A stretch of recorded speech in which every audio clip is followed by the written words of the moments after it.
здесь, давайте мы поднимемся на наши ноги, мы помолимся, благословим собрание, благословим всех людей в нашей церкви, кто сегодня не здесь. Мы будем славить Господа, хорошо? Отец Небесный, Господь, благодарим Тебя за Твою милость и благодать к нам. Благодарим Тебя за возможность приходить сюда, славить Тебя, поклоняться. Я благодарю Тебя за каждого человека, который находится сейчас здесь. Я прошу Тебя, Господи, благослови их обильно. Пусть Твоя рука будет над каждым, уберегая их от зла. Пусть двигаются в Твоем помазании. Пусть двигаются в Твоей воле. Господи, вся слава да будет Тебе. Господи, прими эту хвалу, которую мы приготовили Тебе. Ибо Ты велик. Аминь.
присутствие.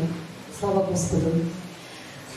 Драгоценные, ну вы знаете, я выхожу для того, чтобы вместе как бы помолиться, да? Конечно же, давайте, ой, не могу даже молиться, вы знаете, вот так накрыло, невозможно. Дорогой Господь, благодарим Тебя за Твою верность, за Твою любовь к народу Твоему.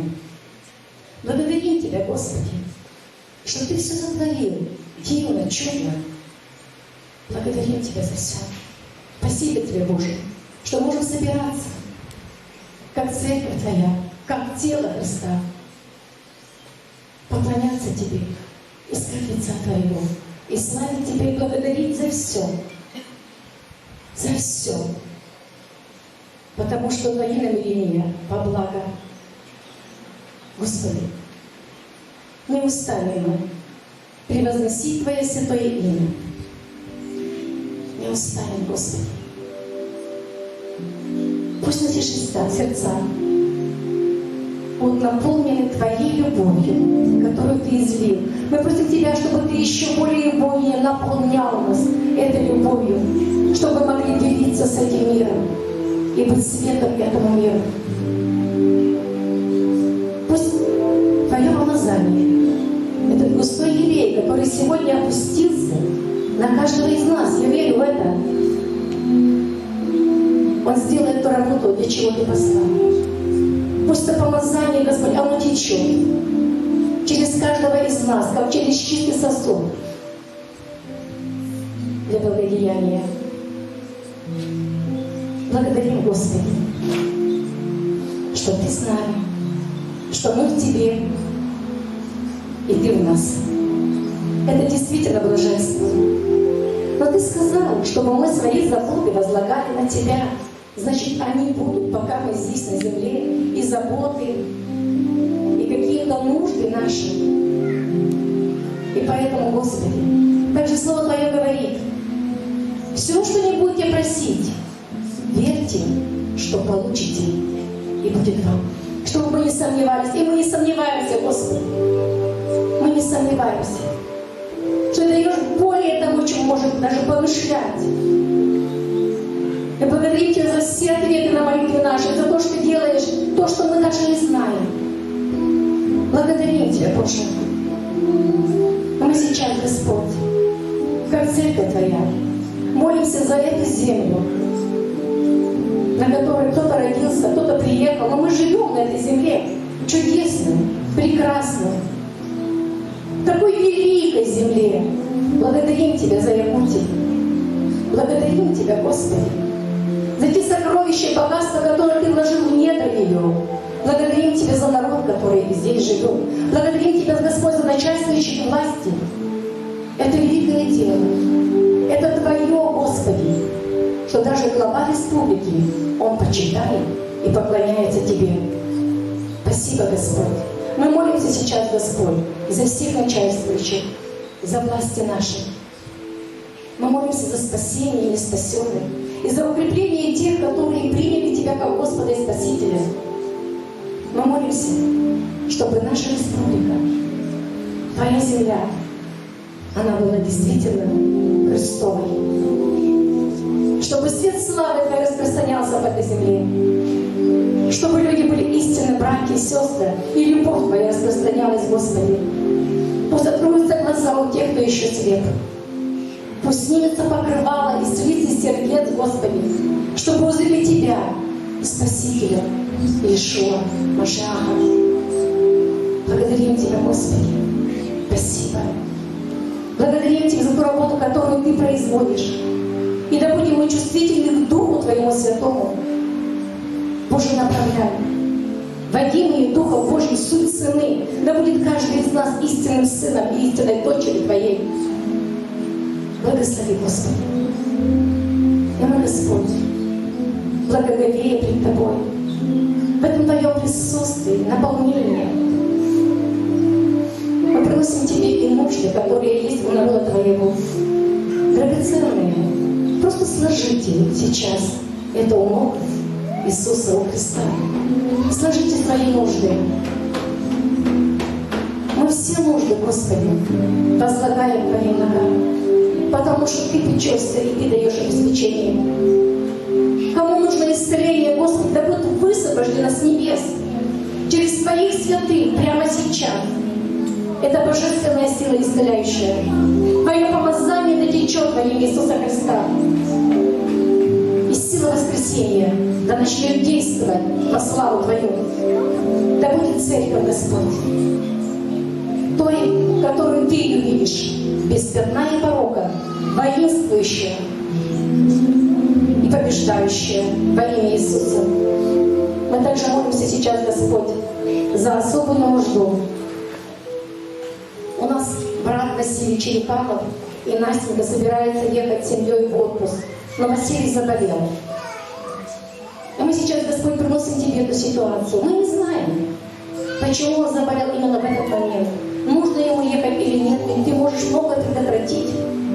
Может быть, и не нужно им ехать, а может быть, нужно, Господь, тогда Ты вмешайся в эту ситуацию и исцели во имя Иисуса Христа, как Ты это делал неоднократно.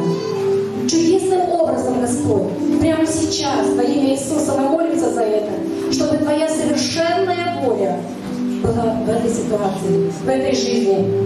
И Твое устройство, Господи, благословляем драгоценную семью Черепановой, Господь.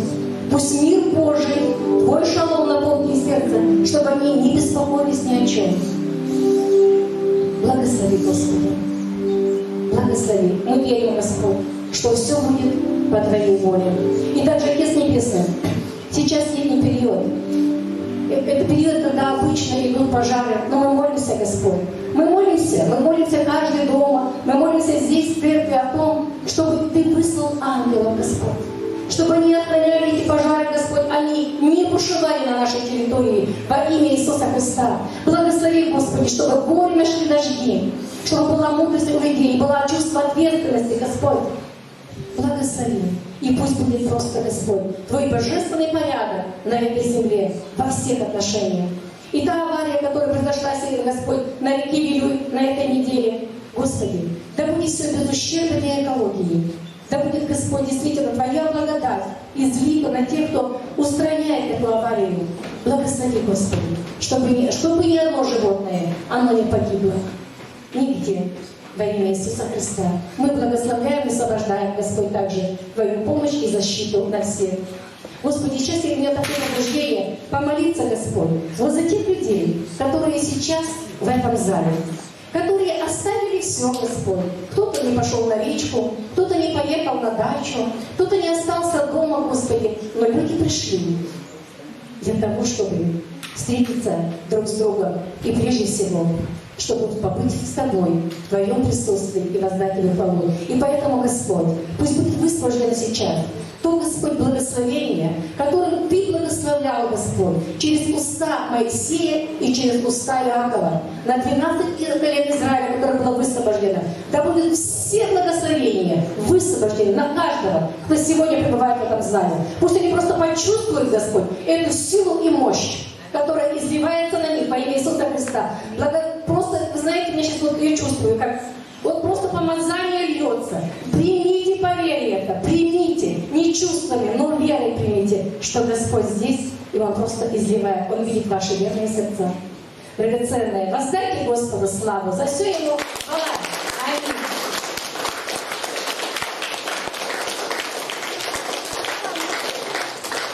Слава Богу. И можно позвать детей сюда. Дети, подростки, выходите, выносите. Кто у нас есть, мы благословим, помолимся.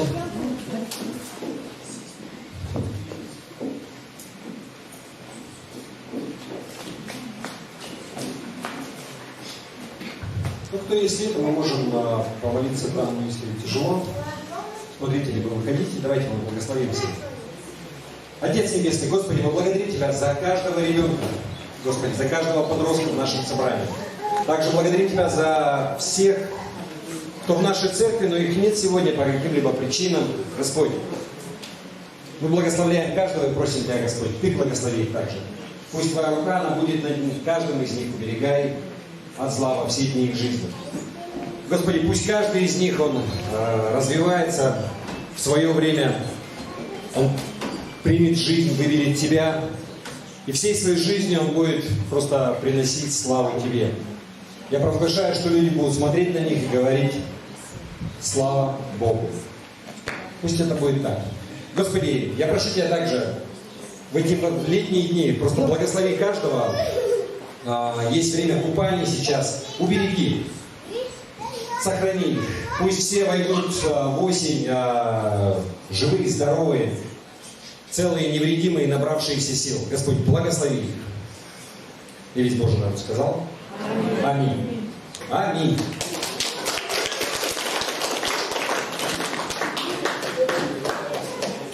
Слава Богу. И знаете, когда я ехал сегодня на собрание, меня посетила мысль такая в очередной раз.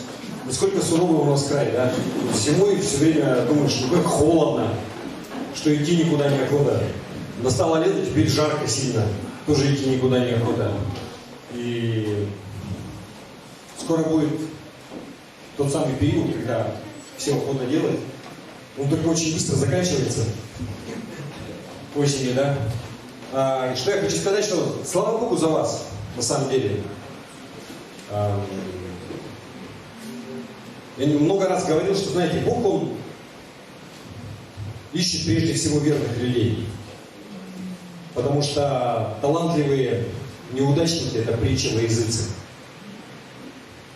Если кто-то думает, что Бог, Он ищет таланты, это не совсем так. Бог, Он прежде всего ищет верных, а потом Он уже дает и таланты, и благословения, и все, что... Поэтому слава Богу за вас, за то, что вы здесь сегодня, что вы выбрали прийти на собрание, почтить Господа своим присутствием. Потому что воскресный день – день для Господа. Аминь. И также для общения. Слава Богу, что у нас нет тотального локдауна. У нас даже, кстати, Якутия один из регионов, где, ну, по статистике, вроде как слегка на спад пошел. Хотя по всей России наблюдается подъем заболеваний. Поэтому, слава Богу. У нас есть еще одна немаловажная часть служения. Ребят, можно вот ведра пустить? Это жертвы и десятины. Я не вижу у вас новых людей. Если вы первый раз, и вы не знаете, зачем это и почему, не переживайте. Написано: доброходно дающего любит Бог. Если вы не первый раз, и вы знаете, зачем, почему, то тогда пусть Господь благословит вас. Хорошо?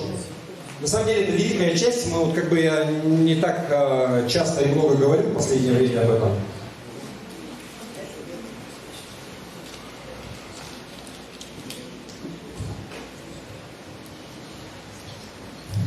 Но это важно. Аминь. И вы видели, у нас там материалы тоже лежат. Я надеюсь, мы в понедельник вот начнем делать сцену, чтобы у нас музыкантов было хорошо видать. И постепенно, я верю, у нас как бы церковь, она будет преображаться, поэтому если кто-то делал дома ремонт, вы знаете, насколько затратно это вообще может быть и требует ресурсов, поэтому пусть Господь, Он благословит каждого, кто когда-либо давал, кто сейчас дает. Пусть у вас все будет хорошо. Я просто провозглашаю. Провозглашаю, что у вас на все будет всегда хватать. И что вы будете сами давать взаймы, и ни у кого брать не будете. И провозглашаю просто свободу полную от долгов в жизни каждого. Пусть это будет реальностью. Аминь. Кто был на прошлом собрании из присутствующих? Поднимите руку. Больше половины, наверное, да? Ну, слава Богу. Вы помните, да, у нас епископ был наш здесь. И кто помнит, что у нас был выезд? Вот еще раз, кто был на выезде, поднимите руку, пожалуйста. Тоже многие. Слава Богу.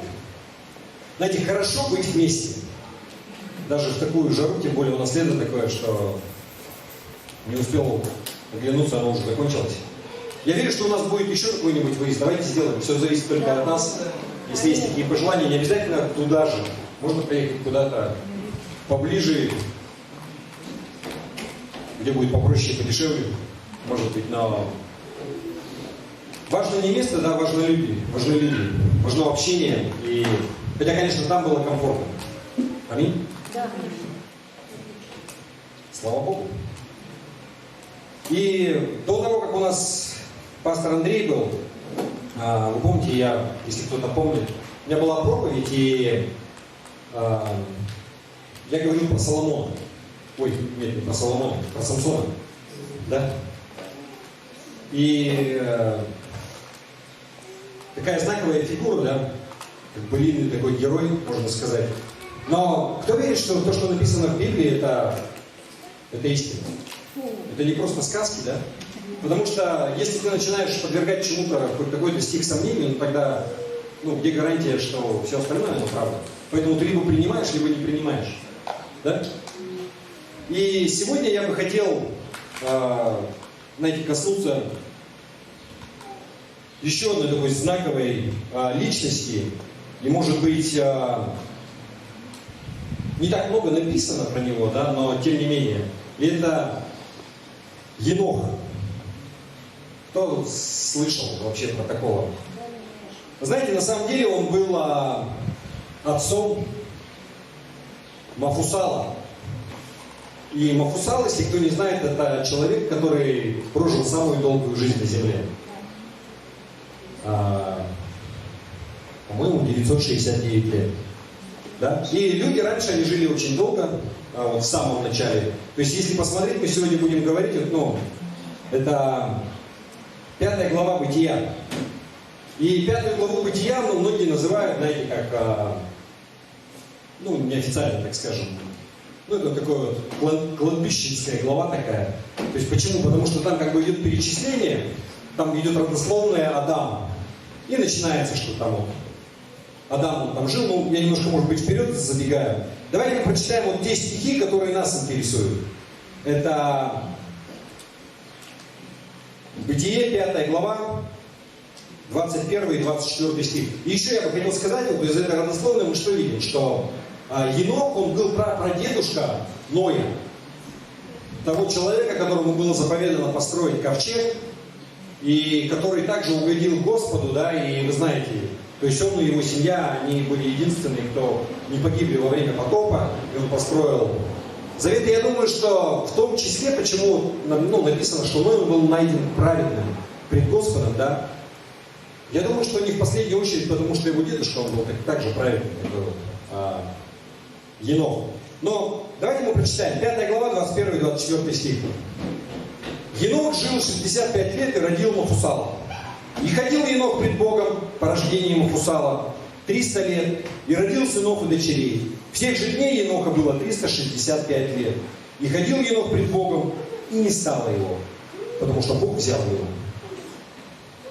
И, как я уже сказал, знаете, если посмотреть на эту 5 главу, почему я называю это такой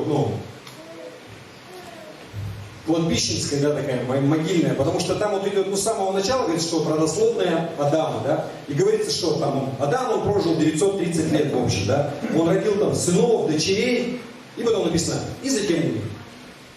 И потом следующий, да, у него там сын был Сиф. Сиф жил 912 лет, у него были там, родил он сыновей, дочерей, и затем умер. Потом Енос жил 905 лет, у него там были дети, и потом он умер. И вот так все перечисляется. Есть одно исключение. Вот то, что мы прочитали. Вот про Еноха не написано, что он умер. Написано, и ходил Енох пред Богом, и не стало его, потому что Бог взял его. И все остальные, неважно, что происходило в их жизни, что они делали, кто-то жил гораздо больше, дольше, у них были дети, но в конце они все умерли. И один единственный человек, вот в этой главе, про него написано, не написано, что он умер. Бог забрал его. Есть интересное место Писания, Евреям, 11 глава. Вы знаете, это знаменитая глава, где герои веры перечислены. Вот когда говорится, что верою Авраам угодил Богу, заслужил расположение, потому что поверил. И так перечисляется. И вторым номером в этой главе идет Енох. Евреям 11 глава, 5 стих. Верою Енох переселен был так, что не видел смерти, И не стало его, потому что Бог переселил его. Ибо прежде переселения своего получил он свидетельство, что угодил Богу. Знаете, интересная вещь, да, посмотреть, если на историю вообще человечества, то люди всегда пытались победить смерть, продлить жизнь, продлить молодость. Особенно богатые и знаменитые, да. Ученые постоянно трудятся, да, над каким-то эликсиром молодости, пытаются что-то сделать.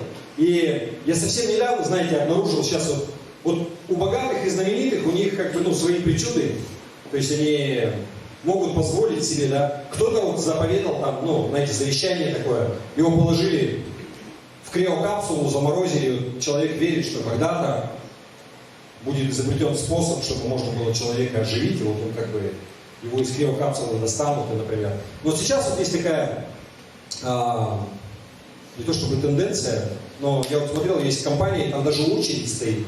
Знаете, берут плазму из крови подростков и делают просто вливание плазмы.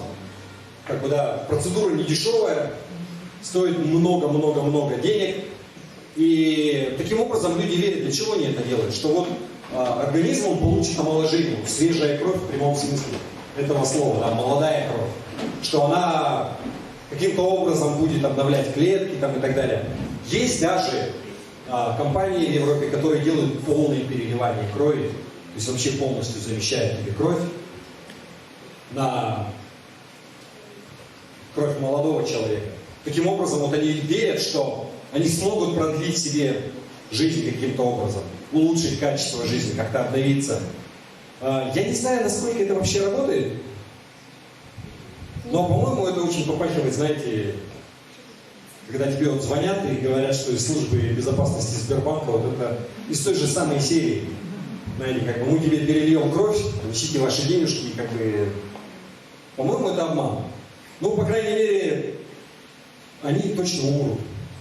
Уж как бы, знаете, вот был такой, вот семья Рокфеллеров, я не помню, вот недавно, не так недавно, но несколько лет назад умер один из вот, старейших, я не помню, как его звали, Дэвид, ну не суть. Суть в том, что он себе пересаживал сердце 8 раз, по-моему. То есть он прожил там почти 100 лет, 92 года там или сколько, я даже не знаю. Ну, люди стоят там десятилетиями, чтобы найти донора на сердце. Ну, видимо, у него какие-то свои привилегии. Деньги могут многое. Но тем не менее, я к чему говорю, он там пересаживал, то ли 8, то ли 10 раз у него была пересадка. Но в конце концов он умер. И как бы, не особо помогло. Ну, может быть, он умер раньше, наверное, если бы мы не пересаживали, но в масштабах вот вообще вечности, что такое плюс-минус 10, 20, 30 лет? Какая разница, да? Но, знаете, Еноху не нужно было вообще ничего делать. Не нужно было волшебные клеточки пересаживать, денежки кому-то заносить. Он был благословлен вечной жизнью. Он не увидел смерти. Ходил человек, и Бог забрал его. Безо всякой смерти. Самое удивительное, что это вообще ему ничего не стоило, ни копеечки. Ну, в материальном плане. Ну, ему это кое-чего стоило, потому что в нашей жизни вообще ничего бесплатного не бывает. Но не денег. Чем же Енох заплатил для того, чтобы получить жизнь вечную? Еще раз, 22 стих вот этой 5 главы написано. «И ходил Енох пред Богом по рождении Мафусала». И потом 24 стих той же главы. Еще раз. «И ходил Енох пред Богом, и не стало его, потому что Бог взял его». Обратите внимание, что Бог указывает вот в Библии, да, дважды, что Он ходил пред Богом.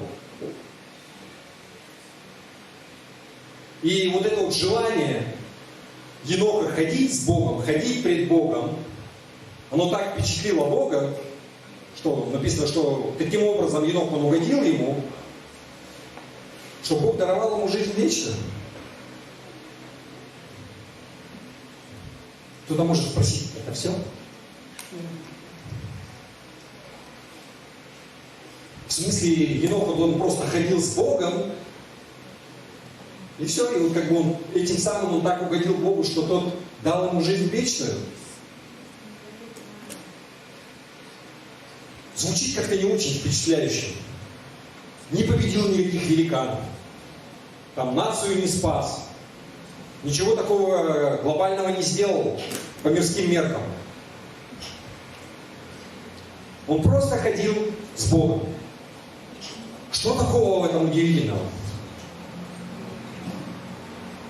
Вы знаете, чтобы осознать вообще вот все значение вот этого, Бог, Он всегда ставил прямо вот высший приоритет у Него, чтобы человек, он ходил с Ним, ходил пред Ним. И когда Бог, Он выбрал Ноя для того, чтобы тот построил ковчег и привел туда всех там животных по паре, и взял свою семью для того, чтобы род человеческий, он не погиб, и чтобы животные они не погибли, но спаслись, да, во время потопа. Что он ему сказал? Смотрите, это Бытие, 6 глава, 8-9 стих. Ной же обрел благодать пред очами Господа. Дальше. Вот житие Ноя. Ной был человек праведный и непорочный в своем роде. Ной ходил пред Богом. Он обрел благодать, и он был праведный и непорочный, потому что он ходил пред Богом. Еще раз, Бытие 17 глава, 1 стих. Мы читаем. Авраам был 99 лет, и Господь явился Аврааму и сказал ему: «Я Бог всемогущий, ходи предо мною и будь непорочен». Он говорит: ходи предо мною. 3 Царств, 9 глава, 4-5 стих. Здесь Бог обращается к Соломону. И он говорит ему, 4-5 стих: «Если ты будешь ходить пред лицом моим, как ходил отец твой Давид, в чистоте сердца и в правоте, исполняя все, что я заповедал тебе, и если будешь хранить уставы мои и законы мои, то я поставлю царский престол твой над Израилем вовек, как я сказал отцу твоему Давиду, говоря: не прекратится у тебя сидящий на престоле Израиля». Ходи предо мной, да? Как твой отец Давид делал. Дальше, книга пророка Малахии, 2 глава, 6 стих. И здесь говорится про Левия. «Закон истины был в устах его, и неправды не обреталось на языке его. В мире и правде он ходил со мною, и многих отвратил от греха». Что я пытаюсь донести? Основная мысль. Знаете, самая важная вещь для Бога, оказывается, это чтобы ты ходил с Ним, ходил пред Ним. Это как бы высший приоритет. Поэтому, наверное, Енох, он вот в главе, в книге Евреям, да, в этой главе веры, 11 глава Евреям, он стоит под 2 номером.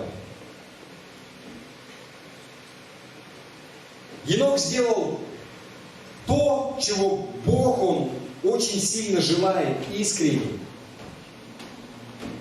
от нас. Это чтобы мы ходили с Ним, да, или ходили пред Ним. Сразу возникает вопрос, что это означает? В чем смысл? Ходить пред Богом, ходить с Богом. Какова определение вот этого? Что это значит вообще? Я вижу так, что это проводить время с Богом. Это быть с Ним. И чем больше времени ты с Ним проводишь, тем лучше для тебя. Мы не призваны к тому, чтобы появляться здесь только по воскресеньям. Кто-то даже по воскресеньям не появляется. Но мы призваны к тому, чтобы желать проводить время с Ним в течение недели, каждый день, когда Он становится центром нашей жизни. Вот это означает ходить пред Богом. Подумай об этом, как ты проводишь время со своим лучшим другом, например, если есть. Потому что дружба, она требует усилий каких-то, да? Она требует того, чтобы ты проводил время со своими друзьями.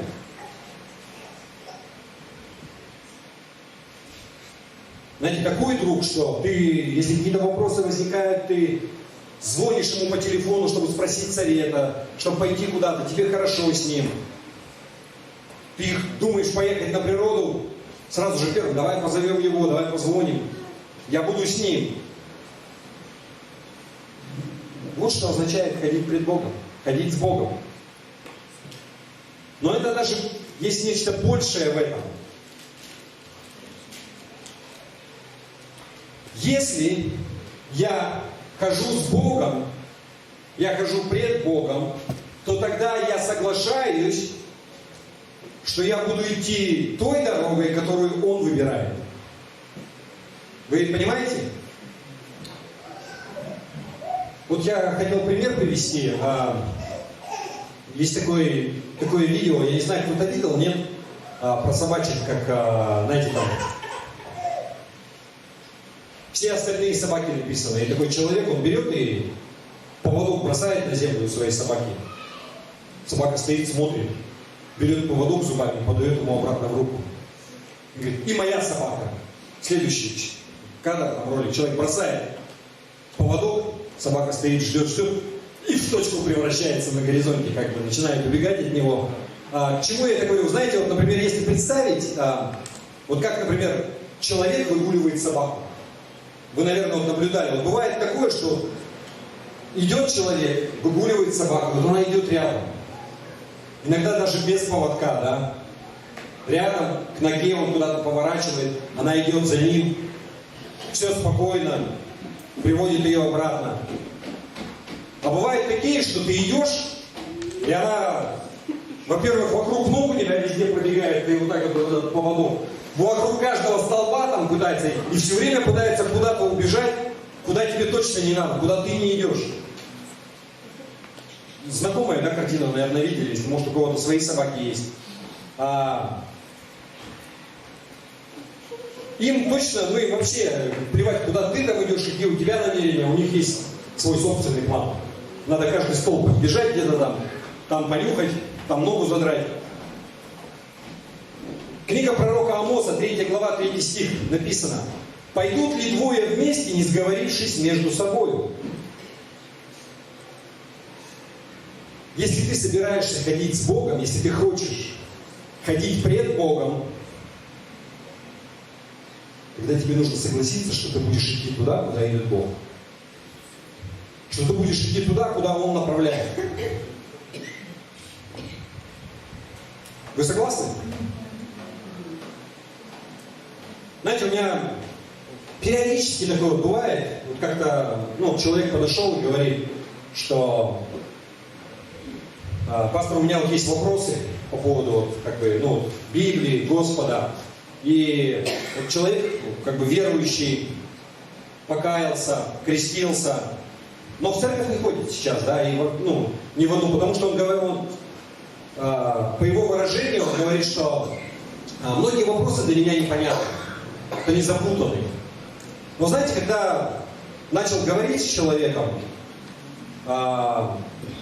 для меня стало очевидно, что там вопрос не в непонятности и в запутанности, а вопрос в том, что человеку не нравится то, что написано в Библии. Местами. Не важно, что там, да, что говорит Библия, но если то, что там написано, оно не согласуется с той точкой зрения, которая есть у этого человека, он называет это запутанно.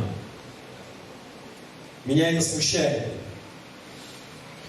И знаете, для меня стало очевидно, что человек, он не ходит в церковь не потому, что он не мог найти себе церковь.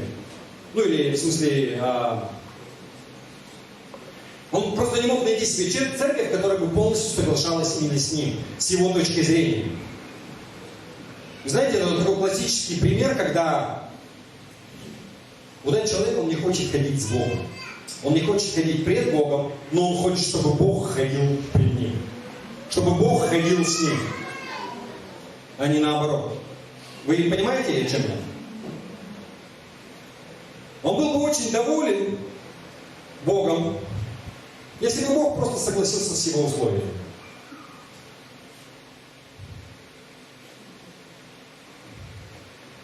Знаете, вот если такой пример привести, это вот как человек, когда выгуливает собаку, вот та собака, которая куда угодно, но только не туда, куда хозяин идет.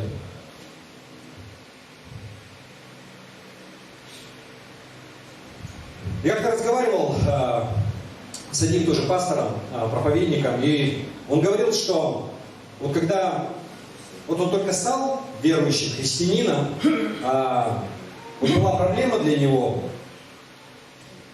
быть верным в хождении с Богом.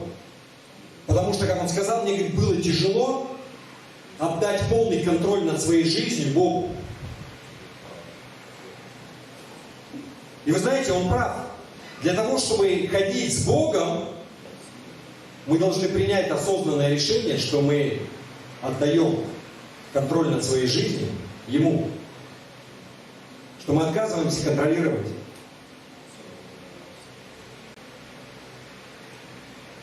Еще один пример, знаете, вот пастор рассказывал, он говорит, что беседовал с молодым человеком вот, перед крещением. И он говорит, что, задает ему вопрос: ты веришь в то, что Иисус Христос, Сын Бога Живого? Да, верю. Ты веришь, что ты грешен, и что только кровь Христа, она может удалить твой грех, да, очистить тебя от греха? Да. И потом он начал ему объяснять, что вот из Римлянам 10 главы, да, там 9 стих, что назвать, нужно исповедать Христа Господом, да, то есть Господином. И это означает, что ты отдаешь Ему все. Уже не я живу, но живет во мне Христос. И вы знаете, этот молодой человек, он такой на паузе завис. Потому что до него дошло, что, он не был готов отдать контроль над своей жизнью Богу. Ему не понравилась идея, что не он будет контролировать свою жизнь. Потому что он знал, что единственный способ, чтобы жизнь шла в правильном направлении, это когда я все держу под контролем. Вдруг Бог что-то не то сделал. Все пойдет совсем не так.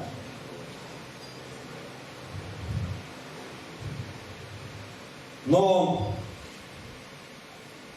что вот этот молодой человек не понимал, если ты отказываешься отдать жизнь Богу, то есть контроль над своей жизнью Богу, то тогда ты также проходишь мимо тех благословений, которые Бог, Он хочет дать тебе в жизнь.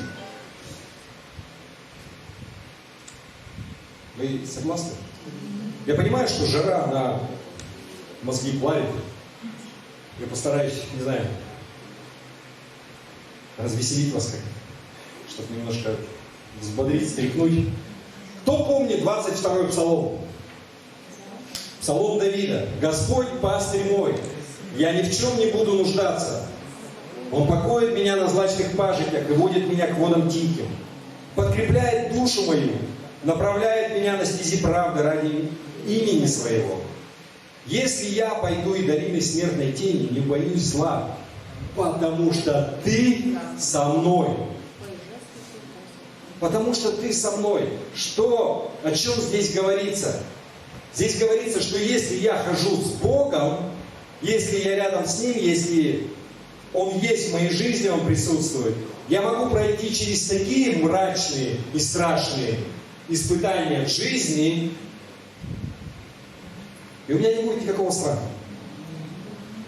Это благословение от Бога. Потому что Он будет там со мной.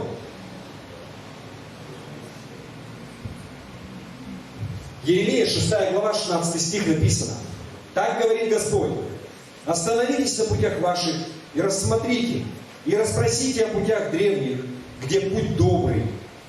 Дальше. «И идите по нему, и найдете покой душам вашим». Найдете покой. В 126-м псалме, 2 стих, написано, да, Бог говорит, ну там последняя часть как бы стиха, тогда как возлюбленному своему он дает сон. То есть те, кто не с ним, они там переживают проблемы, но возлюбленному своему он дает сон. Знаете, у многих людей нарушен сон. Бывает такое, я думаю, может быть у каждого, у меня было такое в моей жизни. Когда какие-то проблемы, и ты не можешь спать, потому что ты ложишься, у тебя мозги, они решают какие-то проблемы, все крутится, крутится. И даже если вы знаете, это не сон какой-то, а забытье какое-то. Вроде бы глаза как-то куда-то провалился, опять проснулся и думаешь, что мысль, она продолжается. Мозг вообще не отдохнул, мозги шевелятся. И ты все думаешь и думаешь про это. Но если ты ходишь с Господом, если ты посвятил, да, себя на то, что ты все отдашь Ему, все возложишь на Него. Знаете, как пастор Андрей говорил, я не знаю, помните, он как-то пример приводил, про свою дочь, которая хотела новый наряд к Новому году. Ну и сами понимаете, 5 детей. То есть новый наряд это как бы... Ну, он говорит, я просто терпеть не мог новогодние праздники. Потому что, один сын, все остальные дочери, каждой нужен наряд, и она не хочет там донашивать и так далее, и прям большой стресс. И вот она как-то приходила к нему, он говорил, что, он говорит, давай помолимся. И он типа помолился, ей сразу полегчало, она убежала, потому что она на него возложила все. Он говорит, догадайтесь 25 раз, кто загрузился в этот момент. Да, вот они там помолились, девочка, все, значит так. Потом она ходит, ему и напоминает. Папа, осталось 4 дня. Там осталось 3 дня. И он говорит, я так загрузился, но потом тоже встал, помолился и как бы возложил на Господа. Это уже как бы, ты понимаешь, да? Вот как вот пример этой девочки. Есть кто-то, есть папа, который позаботится об этом.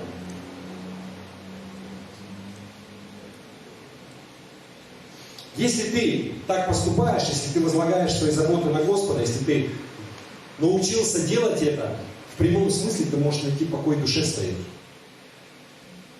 Потому что обстоятельства, они всегда могут быть там, может там непонятно что бушевать, но ты... Это не означает, что у тебя там все хорошо, но знаете, как в этом, я не переживаю. Даже если что-то происходит, да? Как мне знать, что я хожу с Богом? Где та линейка, которая мерит тот инструмент, где можно измерить тот уровень хождения с Богом? Послание Галатам, 5 глава, 25 стих говорит: если мы живем духом, то по духу и поступать должны. Я взял несколько переводов других, посмотрел. Еще раз, то же самое место.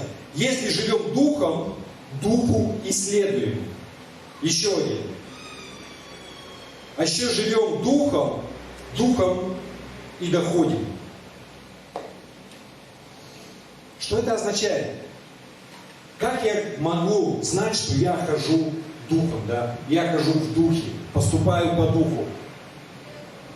Знаете, вот этот стих в 5 главе, Галатам 25, да? Это самый конец перечисления даров духа.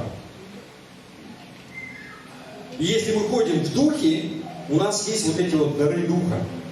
И если прочитать в начале, что же это означает, Галатам 5 глава, 22-23 стих, там вот перечислены эти дары. Плод же духа — любовь, радость, мир, долготерпение, благость, милосердие, вера, кротость, воздержание. И дальше. На таковых нет закона. Итак, чем больше я хожу с Богом, тем больше ты будешь чувствовать вот, присутствие даров, плодов Духа в твоей жизни. Все, что мы перечислили.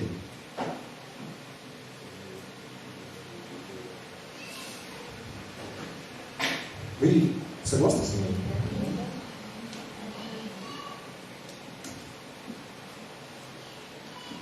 Первое Иоанна, 1 глава, 6-7 стих. Если мы говорим, что имеем общение с Ним, а ходим во тьме, то мы лжем и не поступаем поистине. Если же ходим во свете, подобно как Он во свете, то имеем общение друг с другом, и кровь Иисуса Христа, Сына Его, очищает нас от всякого греха. Итак, если я хожу с Богом, я не хожу во тьме. И тогда я не практикую какие-то злые вещи в своей жизни. У меня есть воздержание, то есть это самоконтроль, да? Я хожу во свете, потому что Он во свете. Я хожу с Ним. И у меня есть общение с другими верующими, с другими христианами. И тогда кровь Иисуса Христа, она очищает меня от всякого греха. К этому я должен стремиться. Но когда мы начинаем ходить с Богом, в том смысле, что я имею в виду, сколько мне нужно? Ну, пару лет нужно быть христианином для того, чтобы начать ходить. Или какие-то курсы библейские закончить, для того, чтобы начать ходить с Богом. Нет. Римлянам 6 глава, 3-4 стих написано: «Неужели не знаете, что все мы, крестившиеся во Христа Иисуса, в смерть Его крестились? Итак, мы погреблись с Ним крещением в смерть, дабы как Христос воскрес из мертвых славой Отца, так и нам ходить в обновленной жизни». Это означает, что когда ты стал христианином, ты полностью умер для своего прошлого, для всех своих грехов. Ты был погребен для всех своих прошлых грехов. Вот в этой вот могиле водной, да, крещение. Ты похоронил все грехи свои там. Ты похоронил все свое прошлое там. И когда ты поднялся из воды, вот с того момента, вот ты из воды тебя подняли, и вот первый шаг, который ты делаешь, ты начинаешь ходить с Богом. Потому что ты новый человек. Ты можешь оступиться, можешь сделать что-то не то на своем пути с Богом. Но чем больше ты ходишь, чем больше ты познаешь Его, тем меньше тебе хочется возвращаться к своей старой жизни, к хождению самому по себе. Кто-нибудь скажет? Аминь. Аминь. И в заключение, знаете, я чуть не забыл упомянуть одну важную вещь. Вы помните, какую награду Енох он получил за свое хождение с Богом? Жизнь вечная. Он не умер. Он получил жизнь вечную. Есть ли у нас такое обещание? Можем ли мы получить жизнь вечную? Евангелие от Иоанна, 11 глава, 25-26 стих. Иисус обращается к Марфе и говорит: Иисус сказал ей: «Я есть воскресение и жизнь. Верующий в Меня, если и умрет, то живет. И всякий живущий и верующий в Меня не умрет вовек». Веришь ли сему? Поэтому да, мы получаем жизнь вечную.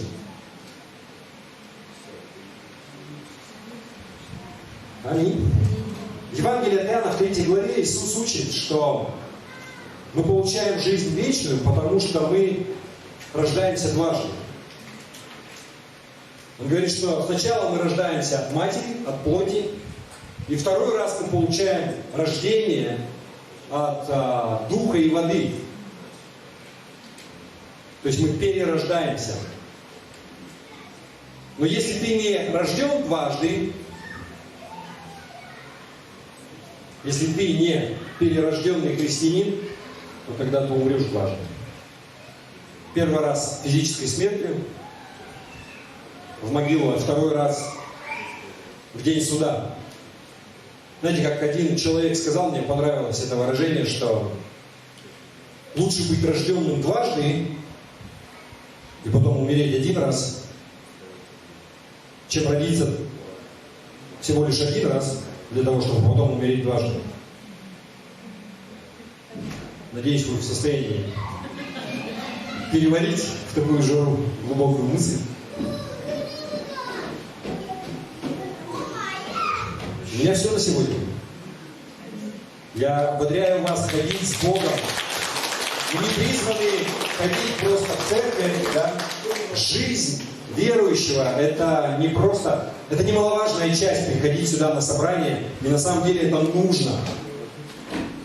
Это великая часть, но мы призваны ходить с Богом каждый день.